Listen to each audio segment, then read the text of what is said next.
Reaction mechanism के दूसरे video में हम लोग जो अभी होगा इसमें हम लोग सीखेंगे कि अल्काइल हैलाइड SN1 रिएक्शन कैसे करता है। SN1 of alkyl halide SN1 1 stands for unimolecular reaction. हम लोग मॉलिक्यूलरिटी पढ़ेंगे। यूनिमॉलिक्यूलर रिएक्शन कैसे मैकेनिज्म में हम लोग सीखेंगे। Substitution S stands for substitution, ठीक है। N stand for nucleophilic, N stand for nucleophilic. S हो गया सब्स्टिट्यूशन, N हो गया न्यूक्लियोफिलिक, 1 हो गया यूनिमॉलिक्यूलर। तो आपका यूनिमॉलिक्यूलर न्यूक्लियोफिलिक सब्स्टिट्यूशन रिएक्शन आपको ये होगा, ठीक है। चलिए स्टार्ट करते हैं। सबसे पहले इसमें हम लोग सीखते हैं मैकेनिज्म।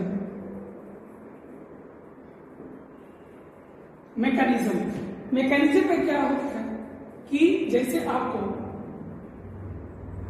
मान लीजिए ये अल्काइल हैलाइड है, मैकेनिज्म में ओवरऑल क्या होता है उस चीज को दिखाया जाता है, ठीक है। RH partial negative partial positive charge रहेगा ड्यू टू इलेक्ट्रोनेगेटिविटी डिफरेंस। ये रिएक्शन जाएगा न्यूक्लियोफाइल के साथ। इसके साथ रिएक्शन जाएगा न्यूक्लियोफाइल के साथ। इसका जो पहला स्टेप होता है ये आपका होता है RDS स्टेप होता है। पहला स्टेप क्या होता है RDS स्टेप होता है। इसका एक नाम और दिया गया है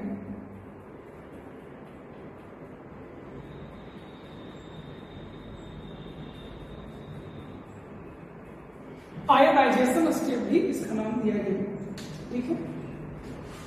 इसमें क्या होता है ये आयन में कन्वर्ट होता है। ये आयनाइज होता है मतलब आयन में कन्वर्ट होता है, इसीलिए इसको आयनाइजेशन, ठीक है। R प्लस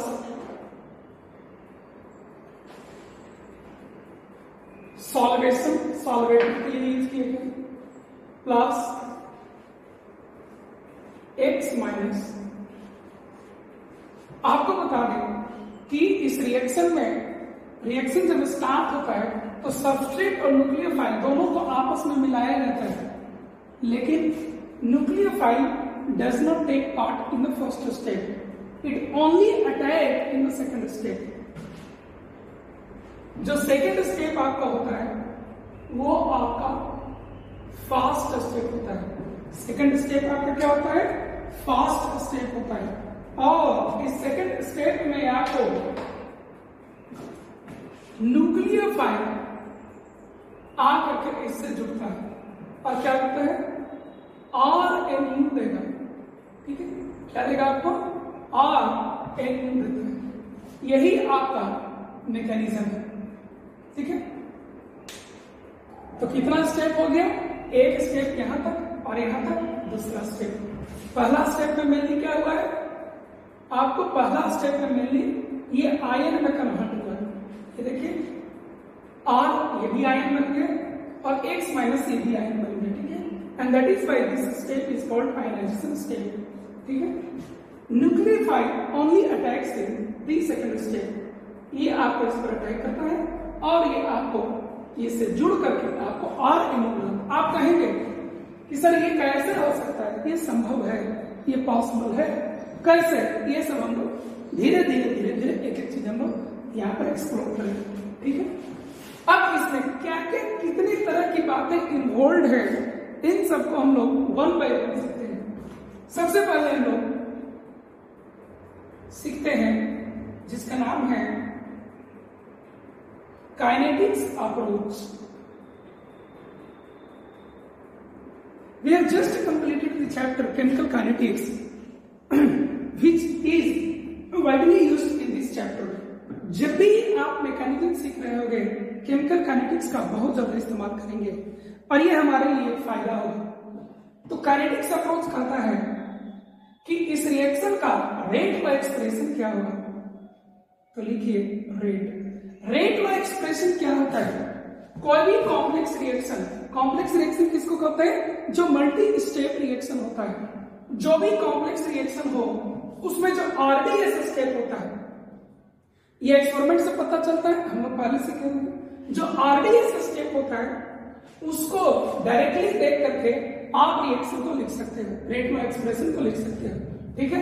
लेकिन हम लोग तो जान रहे हैं कि न्यूक्लियोफाइल पहला स्टेप में लिया जरूर गया है, लेकिन अटैक तो आपको पहला स्टेप में नहीं करवाएगा। इसीलिए पहला स्टेप में आपको केवल ये इन्वॉल्व है, सबस्ट्रेट केवल आपको इन्वॉल्व है। तो रेट ऑफ एक्सप्रेशन लिखा जाएगा के आर एक्स पर पावर 1, ठीक है, आर एक्स पर पावर 1। चूंकि रिएक्शन में पहला स्टेप में पार्टिसिपेट केवल कौन किया है, केवल ये आपको पार्टिसिपेट किया है, ठीक है। इसलिए इसका ऑर्डर क्या हो जाएगा, इस रिएक्शन का ऑर्डर क्या हो जाएगा, तो रेट ऑफ एक्सप्रेशन में जो पावर होता है वो आपका ऑर्डर हो जाता है, ठीक है। मॉलिक्युलरिटी क्या हो जाएगी इसका, मॉलिक्युलरिटी क्या हो जाएगा इसका, तो मॉलिक्युलरिटी होता है आरडीएस स्टेट में ऐसे। तो ओवरऑल रिएक्शन का, ओवरऑल रिएक्शन जो कि कॉम्प्लेक्स रिएक्शन है उसका मॉलिक्युलरिटी डिफाइन नहीं हो सकता है, ठीक है। तो इसको लिख सकते हैं मॉलिक्युलरिटी ऑफ आरडीएस क्या है, ठीक है। तो आरडीएस में केवल आपको ये पार्टिसिपेट कर रहा है और इसका वैल्यू कितना हो जाएगा, आपको 1 हो जाएगा। ये आपको इस स्टेप में पार्टिसिपेट किया, ठीक है। यह मॉलिक्युलरिटी जो लिखा हुआ है, ये मॉलिक्युलरिटी आपको पूरे कॉम्प्लेक्स रिएक्शन का नहीं लिखा हुआ है, ठीक है, आरडीएस स्टेप का लिखा हुआ है। चलिए यूनिमॉलिक्यूलर ये हिस्सा है, मॉलिक्युलरिटी अगर 1 हो तो इसी को क्या कहते हैं, यूनिमॉलिक्यूलर कहते हैं। सब्स्टिट्यूशन इसका नाम इसलिए पड़ा है क्योंकि आप इसको इससे कंपेयर करें, आप इसको इससे कंपेयर करें, आप देखेंगे X is being substituted by the nucleophile, X is being substituted by the nucleophile, and therefore the reaction named is named as substitution reaction. nucleophile, चूंकि nucleophile इसमें यूज होती है। चलिए आगे बढ़ते हैं। इसमें आपको एक चीज ये सीखना है कि रेट ऑफ एक्सप्रेशन में न्यूक्लियोफाइल टर्म नहीं आएगा, यानी कि न्यूक्लियोफाइल के कॉन्सेंट्रेशन को आप इंक्रीज कर देते हो या डिक्रीज करते हो, इससे रेट ऑफ रिएक्शन पर कोई फर्क नहीं पड़ता है।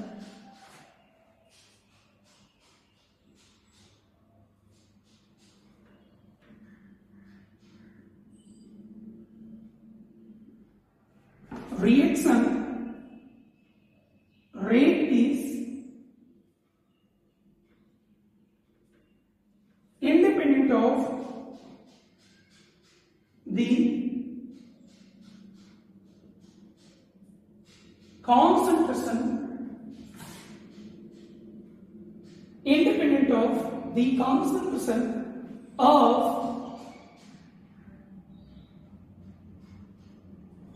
the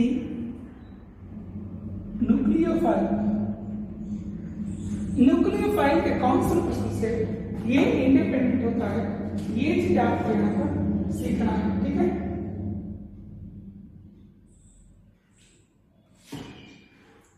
और एक बात और, इस रिएक्शन में आप देख सकते हैं कि जब रिएक्शन पहला स्टेप कंप्लीट होता है तो आपको एक कार्बोकटायन बनता है। ये कार्बोकटायन आपको रीअरेंजमेंट जा सकता है। हम लोग पढ़े हुए रिएक्शन इंटरमीडिएट में कि अगर रिएक्शन इंटरमीडिएट एक लेस स्टेबल कार्बोकटायन बनता हो तो वो एक मोर स्टेबल कार्बोकटायन में रीअरेंज हो सकता है, ठीक है। लेस स्टेबल कार्बोकटायन में rearrange itself into a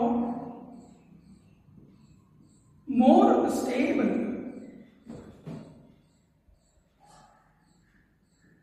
carbocation. ये पहले आपको अपने आप को एक मोर स्टेबल कार्बोकटायन में चेंज करेगा और तब जाकर के ये रिएक्शन पार्टिसिपेट करेगा, ठीक है। ये कुछ बातें आपको सीखनी है।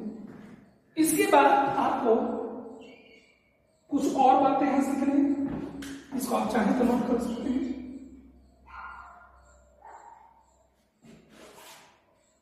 अगर ये लेस स्टेबल कार्बोकटाइन बनाए तो अपने आप को रीअरेंज करके मोर स्टेबल कार्बोकटाइन में चेंज कर सकता है। पढ़ेंगे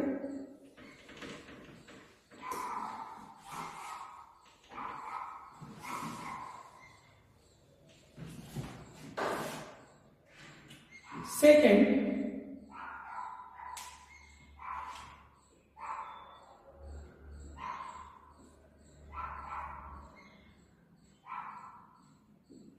इनर्जेटिक्स। इनर्जेटिक्स क्या है इसको सीखते हैं। ये आपको यहां पोटेंशियल एनर्जी लिया जाता है और यहां आपको लिया जाता है प्रोग्रेस ऑफ रिएक्शन यहां पे।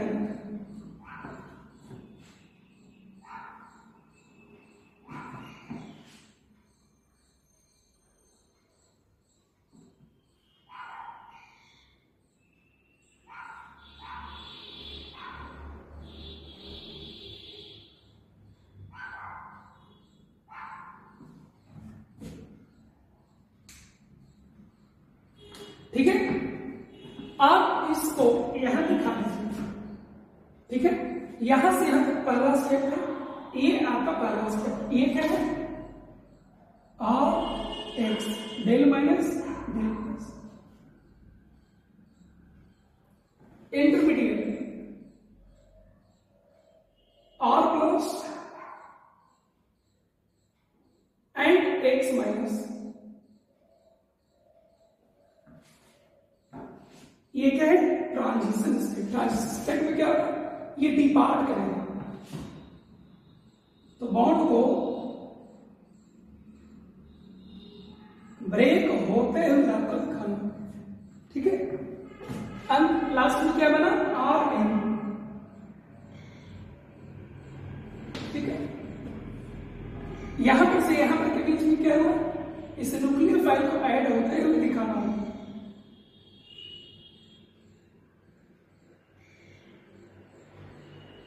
ये एक दूसरा ट्रांजिशन स्टेट है। ठीक है, आपको इसमें सीखना क्या है, ये आपको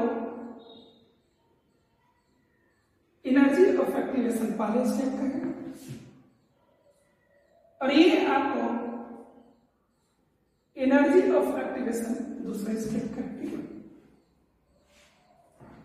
तो पहली बात यहां जो नोट करना है हमें वो ये कि ये दो स्टेप का प्रोसेस है, टू स्टेप प्रोसेस। दूसरी बात, step one is RDS, step two is fast.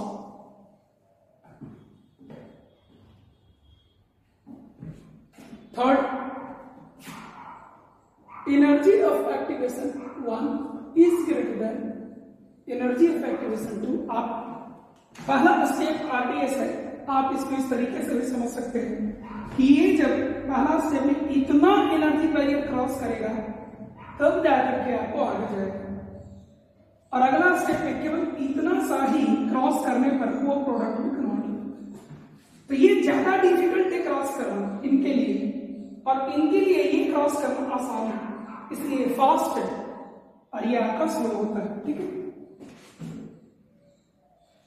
एक और बात इसमें आप देख सकते हैं कि ये आपका ग्राफ जहां से आप स्टार्ट किए वहां भी जा सकते हैं, उसके ऊपर भी जा सकते हैं, उसके नीचे भी जा सकते हैं।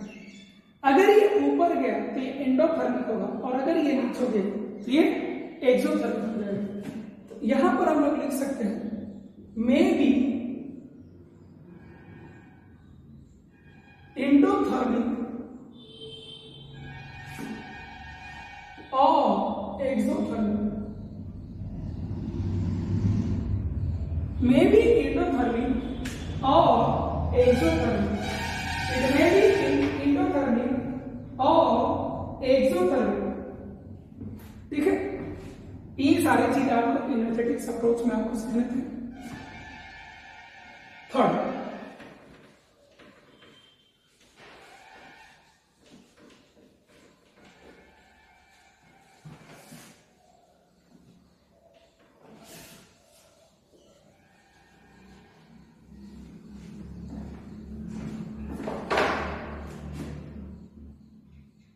इस रिएक्शन में आपको स्टीरियो केमिस्ट्री इन्वॉल्व है।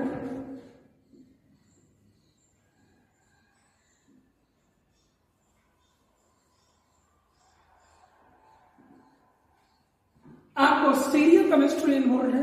स्टीरियो केमिस्ट्री क्या है इसमें, इसको आप देख सकते हैं। इसमें स्टीरियो केमिस्ट्री क्या है इसको आप देख सकते हैं।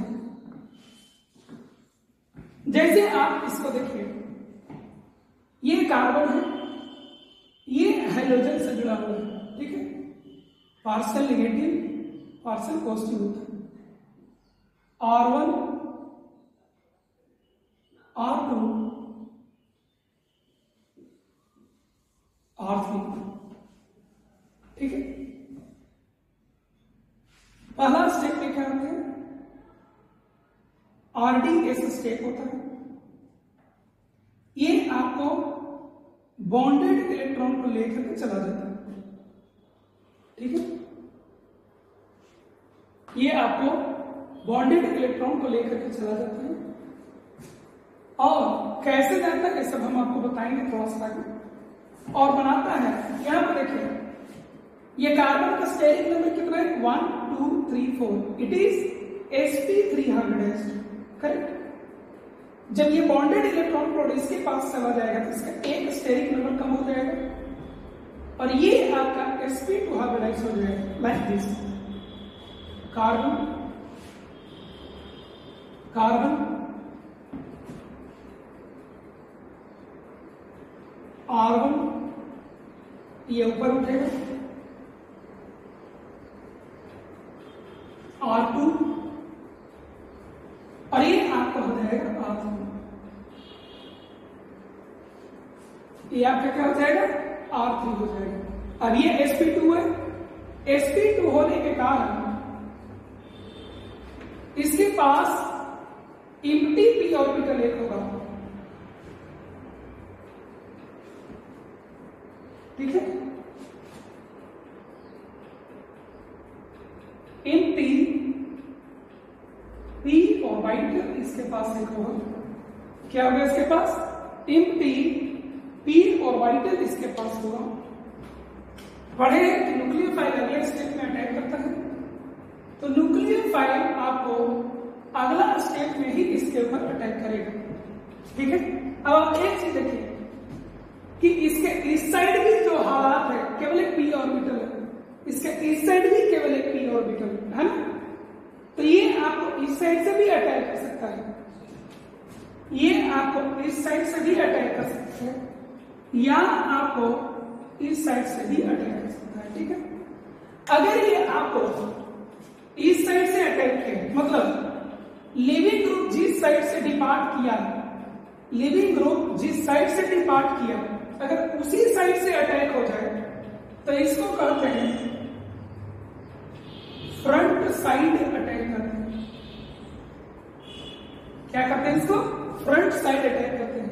और लिविंग ग्रुप जिस साइड से गया उसके अपोजिट साइड से अगर अटैक कर रहे, लिविंग ग्रुप इस साइड से गया उसके अपोजिट साइड से अगर अटैक कर रहे तो इसको कहते हैं बैक साइड अटैक, ठीक है। ये आपका क्या हो गया, फ्रंट साइड अटैक हो गया, और ये आपका हो गया बैक साइड अटैक हो गया।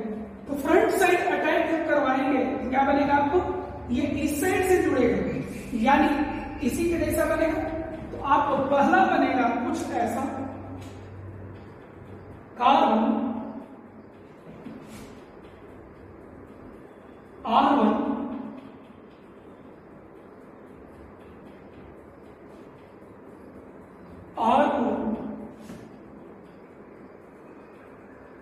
R3 एंड न्यूक्लियोफाइल, ये आपको फ्रंट साइड से अटैक करेगा, ठीक है। और इसमें आप देख सकते हैं कि जिस तरह का जो कॉन्फ़िगरेशन इसका होगा वही कॉन्फ़िगरेशन इसका होगा, इसलिए इसको लिखा जाता है रिटेंशन। क्या लिखते हैं हम लोग? Retention of configuration of configuration, ठीक है। और इसको देखिए आप इसे से अटैक कर देंगे तो आपको ये तीनों ऊंचा ही चला जाएगा और आपको अब ये बनेगा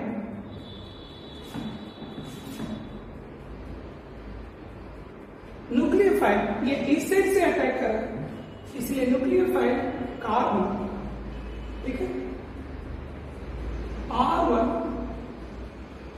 R2 एंड R3 आपको बनेगा, ठीक है।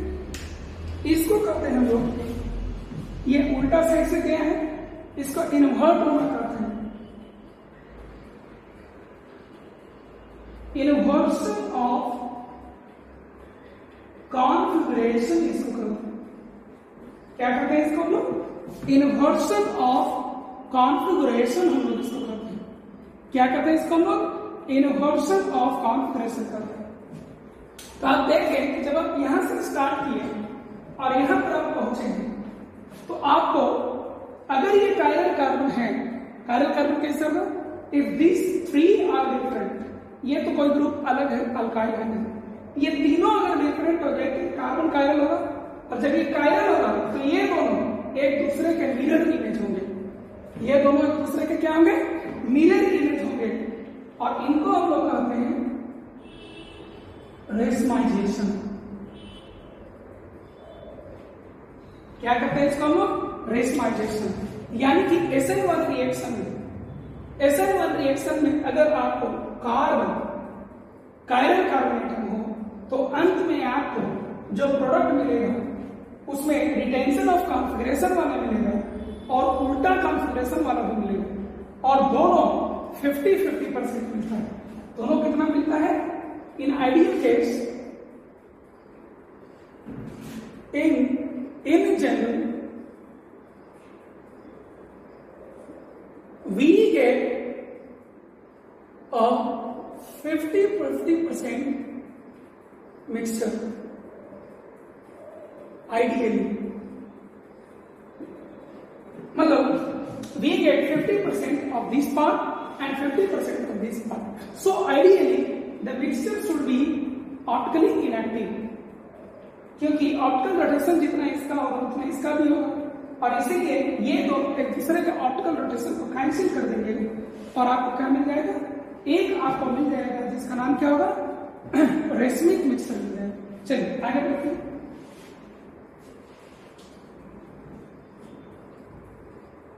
नोट कर सकते हैं आप?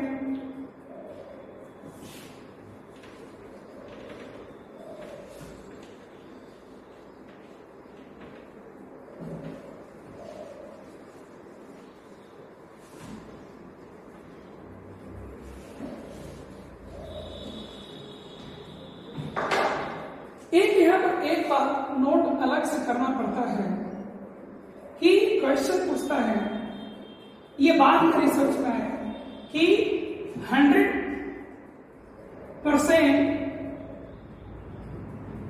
रेसमाइजेशन does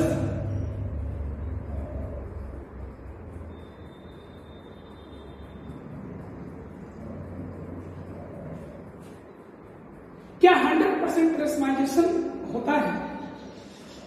ठीक है, आइडियली 50% एक का बनना चाहिए और 50% आपको दूसरे का बनना चाहिए, लेकिन थोड़ा सा का डिफरेंस आ जाता है। ठीक है, जैसे कोई एक 48% बना तो दूसरा 52% बनता है। ऐसा क्यों होता है ये आपको पढ़ना है, ये बाद में डिस्कवरी हुआ है हमारे सिलेबस में। देखिए आपको क्या होता है,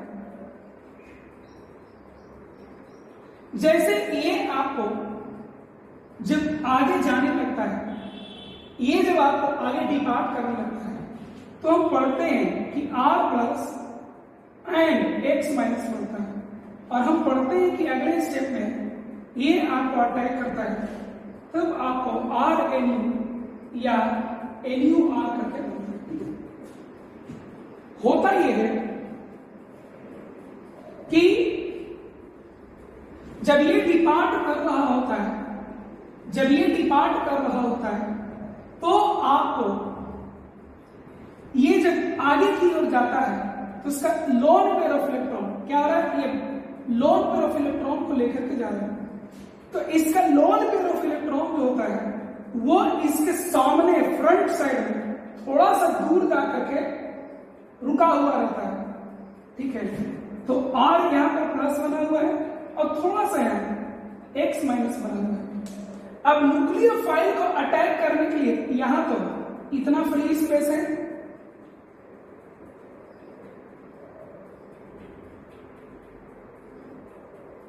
बैक साइड से अटैक करने के लिए इतना फ्री स्पेस है, लेकिन फ्रंट साइड से अटैक करने के लिए न्यूक्लियोफाइल को केवल इतना ही स्पेस है। ये स्पेस क्या है, ऑक्युपाइड है ना। तो फ्री स्पेस जो होता है बैक साइड का वो ज्यादा है, और फ्री स्पेस जो फ्रंट साइड का होता है वो थोड़ा सा कम है, इसकी वजह से ऑक्युपाइड है। इसीलिए एक बात हम लोग लिखते हैं, क्या लिखते हैं, बैक साइड अटैक ज्यादा स्पेस अवेलेबल होने के कारण थोड़ा सा ज्यादा होता है, किससे, फ्रंट साइड अटैक से। Back side attack is slightly more than the front side attack.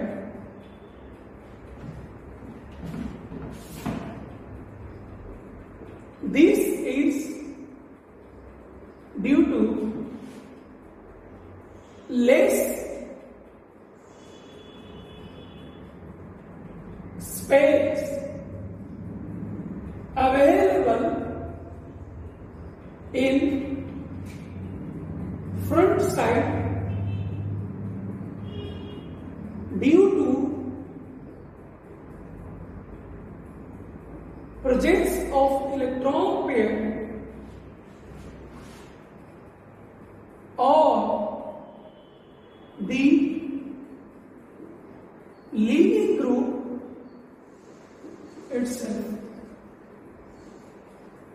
ये इसका रीजन है, सटीक एग्जाम्पल एक्सप्रेशन है। This is due to less space available in front side due to presence of electron pair और the leaving group itself. इसके कारण आपको front side attack जो होता है वो आपको थोड़ा सा कम होता है, और बैक साइड अटैक आपको थोड़ा सा ज्यादा होता है। इसीलिए जब बैक साइड अटैक आपका ज्यादा होता है तो क्या हो जाएगा, इनवर्सन ज्यादा होगा। Inversion is slightly more than the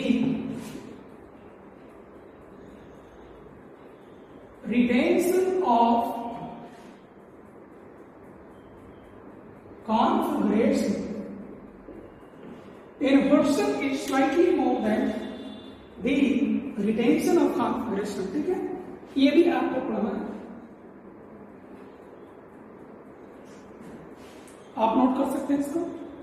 आपको हर बार मैं टाइम अलाउ करूंगा, एक बार पूरा हो जाए आप इसका स्क्रीनशॉट ले लीजिए और नोट्स पर आप लिख सकते हैं।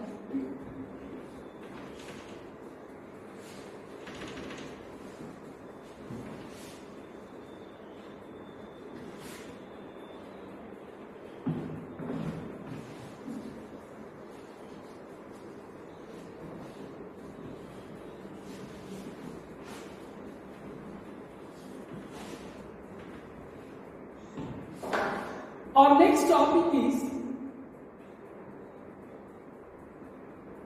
factors affecting rate of assembly. What are those factors which affect the rate of reaction? First is the substrate. Substrate किसको कहते हैं? अल्काइल हैलाइड, अल्कोहल, ईथर, इनको हम सबस्ट्रेट कहते हैं, ठीक है। Second is nucleophile, third is leaving group, fourth is solvent. Fourth is solvent. We will discuss all these four one by one. पहला हम लोग लेते हैं लिविंग ग्रुप।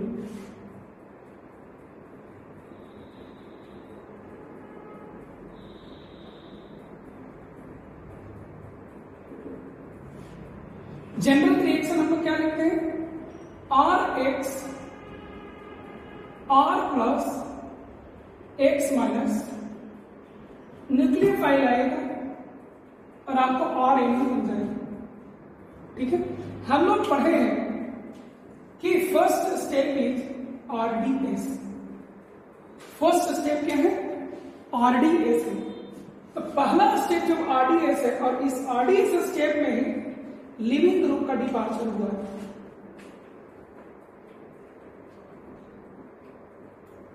इस फर्स्ट स्टेप में ही लिविंग ग्रुप का डिपार्चर हुआ है। ये लिविंग ग्रुप जो पहला स्टेप में छोड़कर चला गया है, ये जितना इजीली चला जाएगा, ये स्टेप आपको उतना ही जल्दी कंप्लीट हो जाएगा। ये जितना easily bonded pair of electron को लेकर डिपार्ट कर जाएगा, ठीक है, ये स्टेप उतना ही जल्दी कंप्लीट हो जाएगा और रिएक्शन आपका फास्ट होगा, क्योंकि रेट ऑफ रिएक्शन आपको इसी स्टेप से डिफाइन किया गया है, ठीक है। तो हम लोग यहां पर केवल ये लिखेंगे, Baker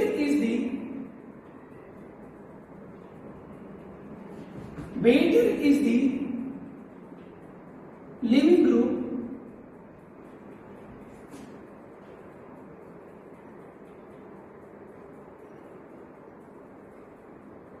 easier is its departure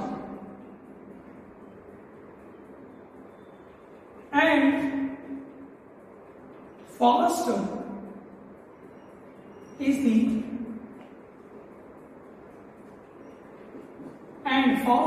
the reaction. Better is the living group. जितना बढ़िया लिविंग ग्रुप होगा वो उतना इजीली, उतना कम समय में छोड़कर चला जाएगा।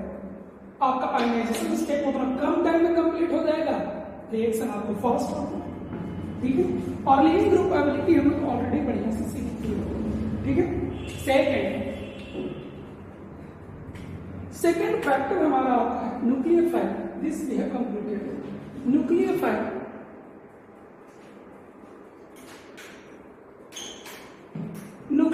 में आप देख सकते हैं कि जब रिएक्शन हमने स्टार्ट किया, जब रिएक्शन हम लोग स्टार्ट करते हैं तो सबस्ट्रेट जो अल्काइल हैलाइड है को न्यूक्लियोफाइल के साथ मिक्स करते हैं।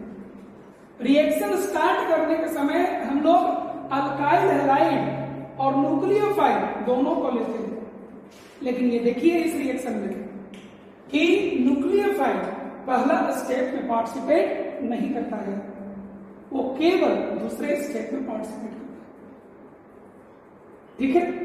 अगर वो पहला स्टेप में पार्टिसिपेट कर जाए तो ये कोर्स ऑफ रिएक्शन कंप्लीटली आपको चेंज कर जाएगा and the reaction is no longer an SN1 reaction. For this reaction to remain an SN1 reaction, this nucleophile must attack in the second step. तो एक ऐसा न्यूक्लियोफाइल का काम क्या होता है? To attack the electron deficient carbon. What is the job of nucleophile? Its job is to attack the electron deficient carbon atom. लेकिन इसके साथ पेशेंस, इसका देखिए पेशेंस, इसका पेशेंस क्या है कि ये इस चैम्बर में मौजूद है, ये इस चैम्बर में इसके साथ मौजूद है, लेकिन इसको अटैक नहीं करूंगा। एक अच्छा न्यूक्लियोफाइल क्या होगा, इलेक्ट्रॉन डिफिशिएंट कार्बन पर अटैक कर जाएगा और यहां पर इसको अटैक नहीं करना है। यानी कि न्यूक्लियोफाइल कैसा होना चाहिए, पुअर होना चाहिए। एक अच्छा न्यूक्लियोफाइल का जॉब क्या होता है, इलेक्ट्रॉन डिफिशिएंट कार्बन पर जाकर अटैक कर जाना है। लेकिन यहां पर ये इस मिक्सचर में मौजूद भी रहेगा और इसको अटैक भी नहीं करना। ये कैसे पॉसिबल है, जब ये न्यूक्लियोफाइल पुअर न्यूक्लियोफाइल है तो इसका अटैकिंग टेंडेंसी तो होगा लेकिन पुअर होगा, इसलिए ये इंतजार करेगा, वेट करेगा, अटैक नहीं करेगा। ठीक है, तो हम लोग इसको लिखेंगे कि weak and poor nucleophile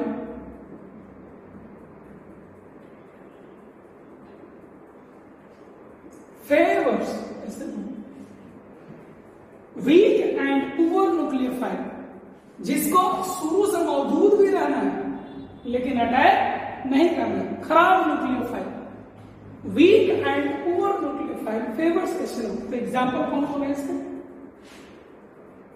H2O। हम लोग जानते हैं कि अनायनिक न्यूक्लियोफाइल अच्छे न्यूक्लियोफाइल्स होते हैं, so we'll try not to take the anionic nucleophile, we will take mostly neutral nucleophile, water, alcohol, acid, ammonia, etc. all are neutral and therefore all are poor nucleophile। ठीक है, चलिए ये भी आपको complete होगा। अब आते हैं हम लोग सबस्ट्रेट।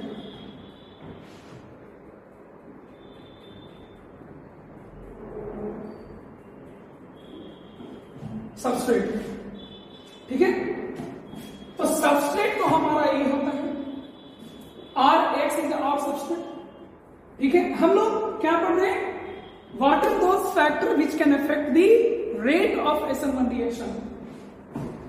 ये सबस्ट्रेट में आप देखिए, सबस्ट्रेट में X पर हम लोग कम फोकस करते हैं क्योंकि हम लोग लिविंग ग्रुप में ऑलरेडी इसके ऊपर फोकस कर लिए, तो अब हमें केवल R पर फोकस करना है।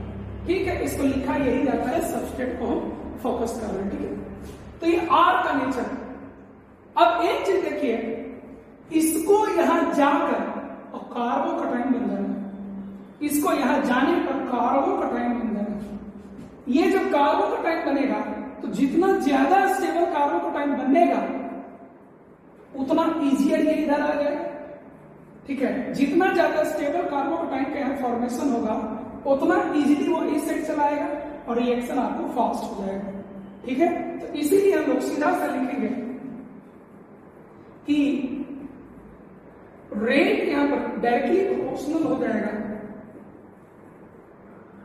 Stability of कार्बोकटाइन।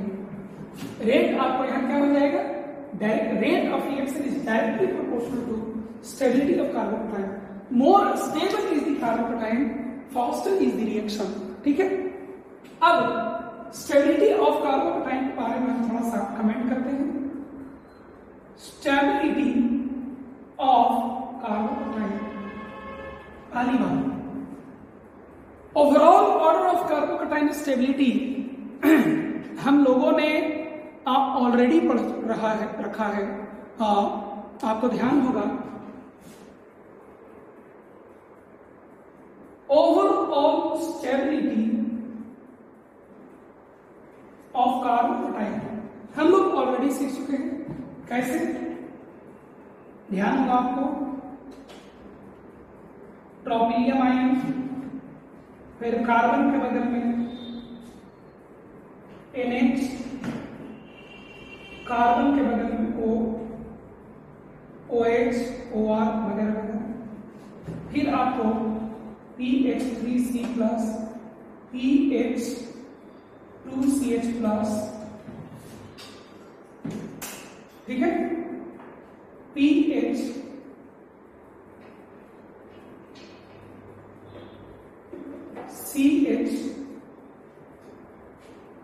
2 plus CH2 double bond CH, CH2 plus,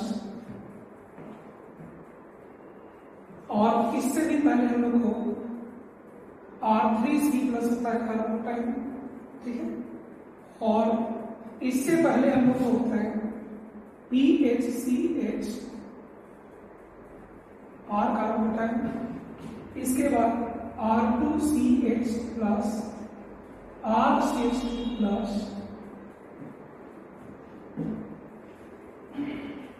CH3 plus and so. आगे मैं नहीं लिख रहा हूं क्योंकि वो लोकेशन उनका भी आपको जानी गई, ठीक है। और आगे बढ़ते हैं, आप एक बार इसको चाहे तो नोट कर सकते हैं।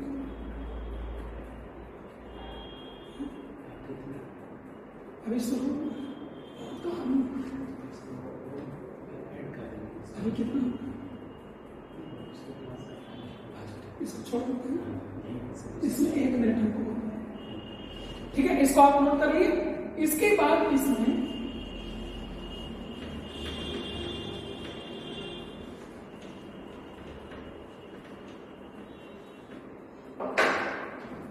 ये आपको ओवरऑल स्टेबिलिटी ऑफ कार्बोटाइल ये होगा, देखिए 3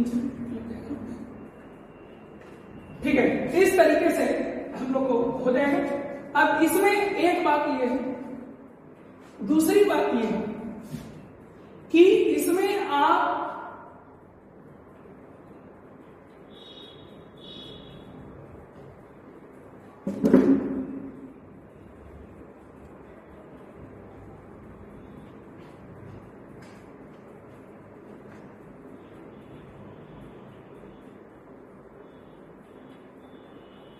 अराइज हैलाइड हो,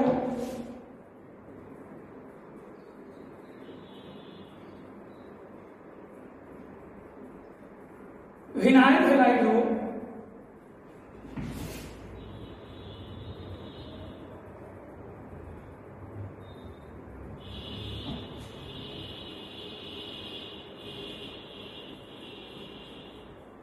ब्रीज हेड हो,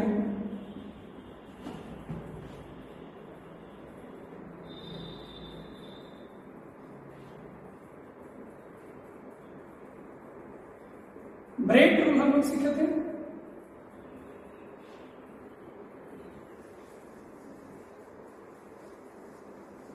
ब्रेक रूल से सीखे थे हम लोग कि ये जब इलेक्ट्रॉन यहां से जाता है तो ये आपको ब्रिज हेड कार्बन sp2 बन जाता है। ब्रेक के रूल के अकॉर्डिंग ये कभी आपको बनता ही नहीं। तो आपको अगर इसको SN1 रिएक्शन कभी कराने के लिए दिया जाए तो ये SN1 रिएक्शन आपको नहीं जाएगा, ठीक है।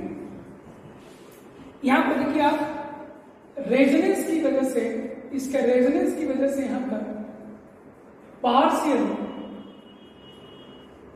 डबल बॉन्ड कैरेक्टर आ जाता है, यहां पर भी आ जाता है, और इसीलिए इन दोनों में कार्बोकैटायन इज नॉट फाउंड, ठीक है। और इसीलिए ये तीनों केस कभी भी आपके सामने आ जाएगा, आपको SN1 रिएक्शन नहीं जाएंगे।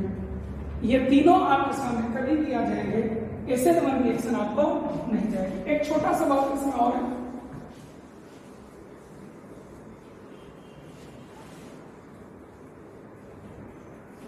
कि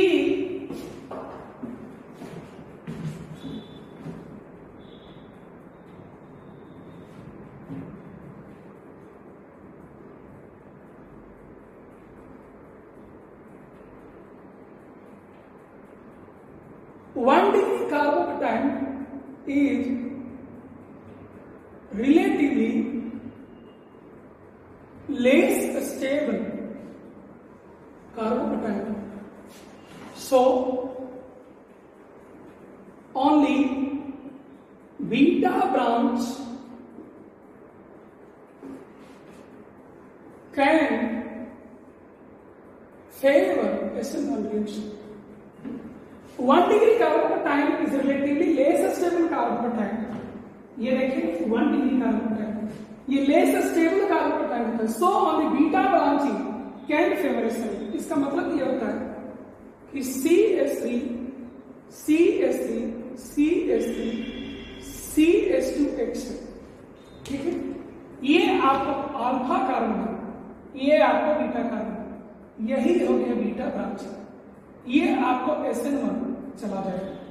इसलिए क्योंकि इसके जाने के बाद जो कार्बोकटाइन बनता है वो इसके बहुत ज्यादा +I इफेक्ट से स्टेबल होता है और ये रीअरेंज करके 3 डिग्री कार्बोकटाइन बनता है, इसलिए ये रिएक्शन आपको चला जाता है, ठीक है।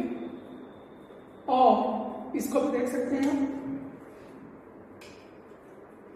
CH3 CH3 H CH2X, ये भी आपको SN1 रिएक्शन चला जाएगा। क्यों? क्योंकि यहां पर भी आपको बीटा ब्रांचिंग मौजूद है, अल्फा है और ये बीटा है। क्या होगा? ये जो कार्बोकटाइन बनेगा हाइड्राइड से 3 डिग्री कार्बोकटाइन बन जाएगा, इसलिए ये आपको रिएक्शन चला जाएगा। लेकिन अगर ये दे दिया जाए CH3 CH2 CH2X, यहां क्या है? अल्फा कार्बन ये, बीटा कार्बन ये है, no beta branch,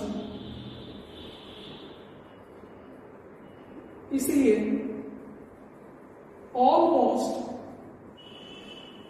no SN1, ठीक है।